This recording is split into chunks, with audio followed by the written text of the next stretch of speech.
দোকান ভাড়ার টাকা এখন লস কেমনি, দোকান ভাড়ার টাকায় প্রতিদিন 500 টাকা আছে, কিন্তু 500 টাকা বিক্রি হয় না। এরকম 180 টাকা একদিন বিক্রি হচ্ছে, একদিন 100 টাকা বিক্রি হয়। কারফিউর মধ্যে হচ্ছে আমাদের শুরু থেকে মনে করেন যে বৃহস্পতিবার থেকে আমাদের হচ্ছে ব্যবসা বাণিজ্য সব বন্ধ হয়ে যায়।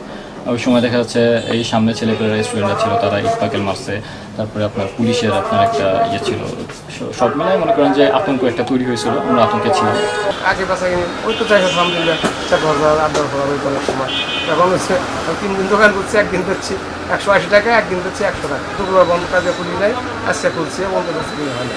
দোকান ভাড়ার টাকা এখন লস কেমনি, দোকান ভাড়ার টাকায় প্রতিদিন 500 টাকা আছে, কিন্তু 500 টাকা বিক্রি হয় না। এরকম 180 টাকা একদিন বিক্রি হচ্ছে, একদিন 100 টাকা বিক্রি হয়। যে কোনো দেশের ক্রান্তি লগ্নে যে কোনো সমস্যা তৈরি হলে ব্যবসায়ীরাই কিন্তু আসলে সমস্যার সম্মুখীন হয়। সাম্প্রতিক বিদ্যুৎ সমস্যার কারণে হতে পারে। কলকারখানা অধিদপ্তর থেকে তারা মাইকিং করলো যে 8টার পরে দোকানপাট খোলা রাখা যাবে না, বৃহস্পতিবার অর্ধবেলা ব্যবসা করতে হবে। সেক্ষেত্রে দেখা গেল 8টায় যে দোকান বন্ধ করতে হয়, তাহলে প্রস্তুতি নিতে হয় 7টার সময় থেকে শুরু করতে হয়। তার মানে কি সন্ধ্যা হলেই দোকানপাট বন্ধ হয়ে যাবে। এই পরিস্থিতির আগে দীর্ঘ সময় কোভিড-19-এর কারণে ব্যবসায়ীরা ব্যবসা করতে পারে নাই।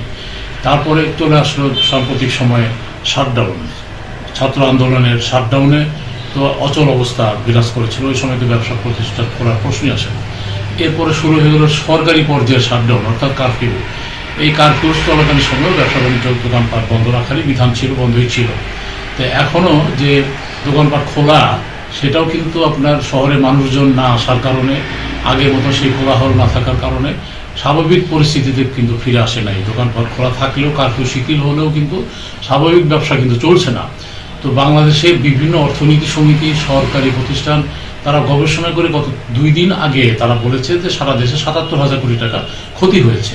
তো এই 2 দিনে কিন্তু সেটা লক্ষাধিক মানে ছেড়ে যাওয়ার কথা।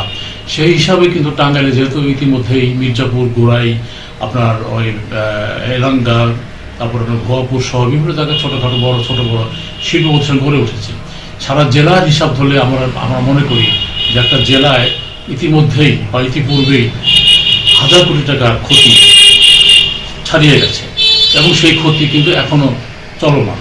তা আমরা প্রত্যাশা করি খুব দ্রুতই দেশের সব পরিস্থিতি স্বাভাবিক হবে, আগের মতো পরিস্থিতি হবে, এবং মানুষ উৎকণ্ঠাবিহীন স্বাচ্ছন্দ্যে কোনো ধরনের দ্বিধাদ্বন্দ্ব ছাড়া রাস্তাঘাটে চলাফেরা করবে, কেনাকাটা করবে, বেচাকেনা করবে।